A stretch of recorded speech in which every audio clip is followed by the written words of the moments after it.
It's been a bittersweet week in Grandmasters, seeing the exultation of players going to playoffs next week, but also having to say goodbye to so many great players. One such player being relegated was EggoWaffle, who did himself proud with a clever, if ultimately fruitless, final turn.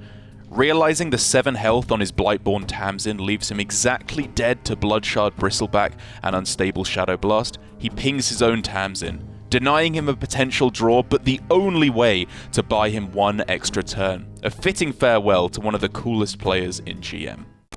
I mean, can he even live, right? Nalgadon is going to...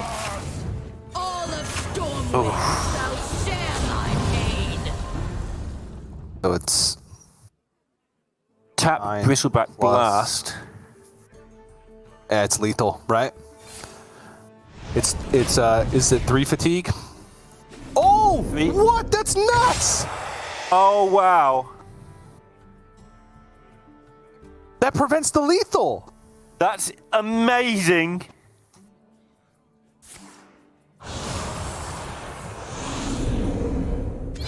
I mean, he's still dead. But as his last moment on Grandmasters, he makes a nutty play. What a way to go out. The second most famous self-ping in Hearthstone history.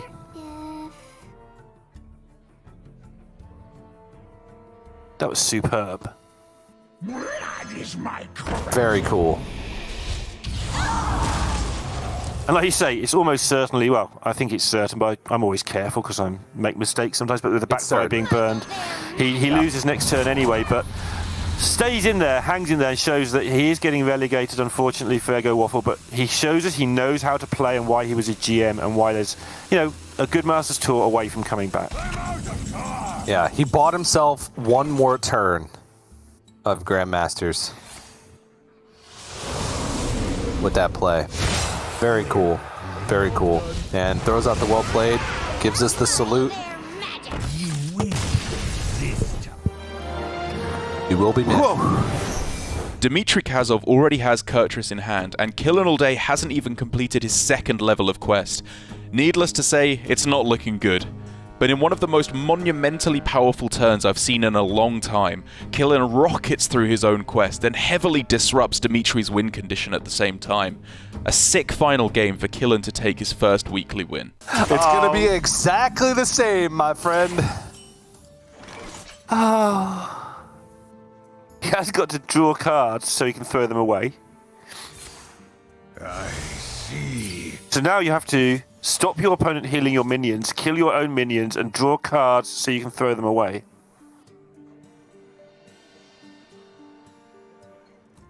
Whilst always remembering to hit your opponent with a 5/3 that has no place at all in the deck. Pleasure doing business. Oh wait, he can actually do double quest completion. Now he can double jump and then glide, and that finishes his own Kurtrus. Oh, and that's shuffles massive. his opponent's Kurtrus. And oh man, what a turn! That's absolutely massive for Killing. Unless Dmitry can pick up Kurtrus here. No. No. No. Even if he were to draw combo pieces, he just doesn't have enough mana left. I don't know. Uh-oh. Oh no! Uh-oh! Yeah, he's... That's enough! He found it! Oh no! Kill's got 2 draws! It's the same game! It's the same game! Glide? Oh, he's got glide. No, he's pumping, he's fist pumping, he did it! Oh my gosh! Whoa, Cad! The week of KillingAllDay. And he's had the same game twice in 2 different rounds to do 72 damage both times. And both times he left damage on the board, but he's got it done. He's got a weekly win, and he's already saved himself from relegation. Okay, hands up. Who here has burned one of the quest rewards before? Well, okay, maybe that wasn't the best way of showing it, but my hand is up right now. What I can't say, however, is that I've deliberately burned a quest reward.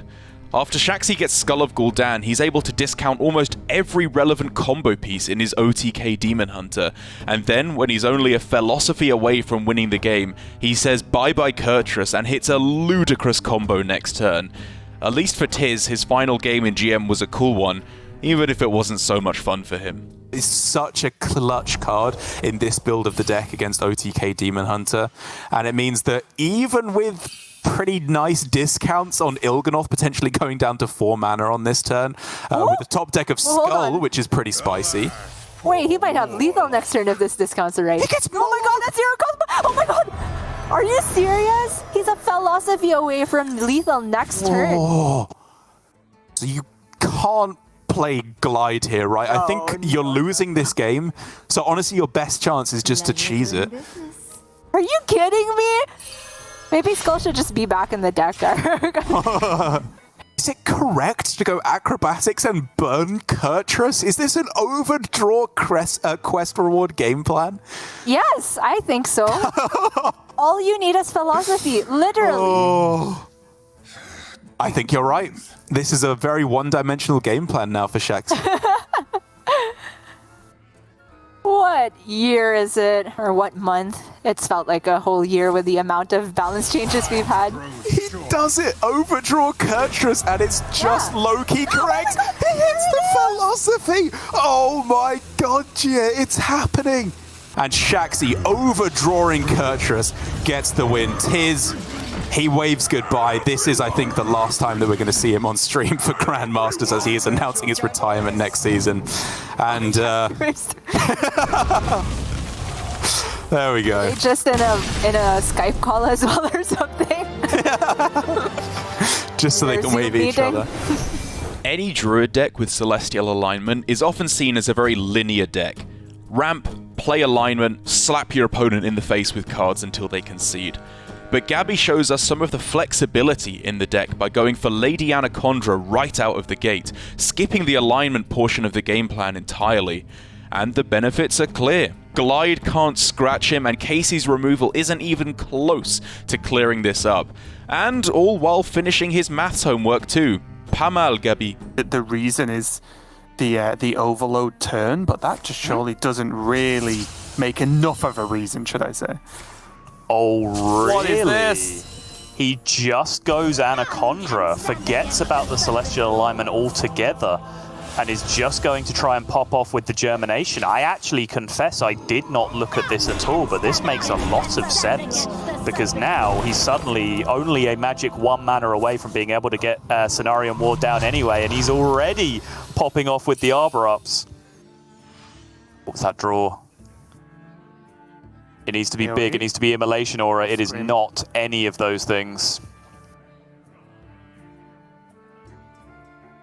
That is 3 damage per to the Anacondras. Not good enough. Yeah, if Casey could kill the Anacondras this turn, he does effectively gain an extra turn, right? Because of the overload that Gaby will have, or at least close to an extra turn. Yes. Theoretically, yes. Yeah.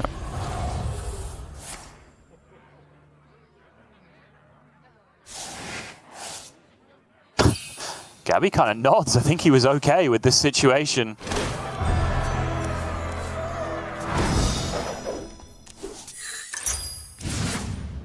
Nothing doing here, though. Bell Barrage not really going to achieve anything. We'll take a little bit of damage off the right-hand side of the board with the trees. Oh! Go, go, go, go, go, go, go! Steering time. More mana! Oh, that'll be it, right? That? Solo. Yeah, 19 plus 8 twice. Yep, that seems like a lot of damage to me. And the wins just keep on coming with this Anacondra deck for Gaby. That makes it 11-1, I believe, at this point. And he is going to even up the series and take it all the way to game number 5, continuing to give Mr. RDU some hope at playoffs this season. Lambie series has had a turbulent run in Grandmasters, to say the least. Getting relegated last season before re-qualifying thanks to his excellent run in recent Masters tours. And this season looked to be a repeat, however, with him entering Week 7 in the bottom 4. But he ended up with one final chance to save himself for another season, and it came down all the way to Game 5 versus Gur.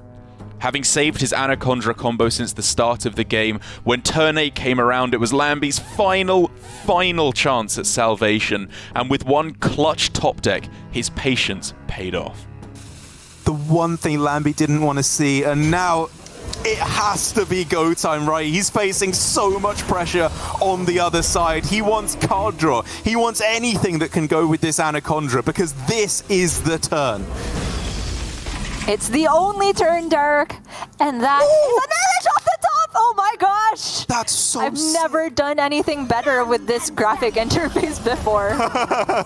Yeah, and he knows this is not Oh My Yogg now, so here we go. Anaconda, Nourish costs 0. He can draw more card draw. He can draw Cenarian Ward number 2. He can draw pretty much the whole deck if it's ordered right. Oh, Solar Cenarian. Oh! Germination again! Okay. I think you might just germinate the 8-drop rather than Agreed. another Anaconda. Yeah. So first you make some board space. Yup. So Solar Cenarian here. Correct. That's the good ordering. Oh my gosh, Derek, this one's so close. Girl also has McGurgle. Oh my god! He hit the Deviant Dreadfang so that he's gonna get 4-2 rushes here with every nature spell played. And guess what, Derek? These are all nature spells in hand. It's a board clear on 8. That's so sick. He could copy the Dreadfang, but there's no board space to get all the rushes. But I mean, you probably just copy the Taint Heart, sure. Oh man. Oh my goodness. I think he's done it. 26 with the hero power. Arbor up off the top closes the game. Nourish gives him more chances at it. He's still got 2 fungals in the deck as well. It's so likely to hit lethal here. And he just gets more rushes in the meantime. Yeah, Gur, just with a pose of resignation, it feels like. You can't blame him. Gur's had some bad beats throughout the first couple, or the recent couple weeks. Yeah. But honestly, I'm just happy for Lambie. Still not over yet. As much as I agree with you, it's almost 100% done now, as he's just trading in snake after snake after snake. It's so powerful, all these rushes. I can't even believe the value he's got. This is... that's lethal, right? Because we counted 25 a while ago, so Pharaoh Rage here. Oh, no, did he trade any attacking minion already? I'm not sure. I don't think so. I think Feral Rage Hero Power does get him the win, right? Okay, well, there you have it.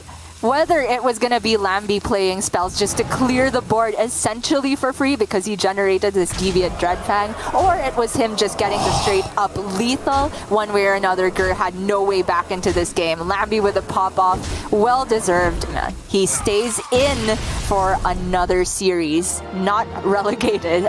For Gur though, man, I feel bad looking at his camera as well.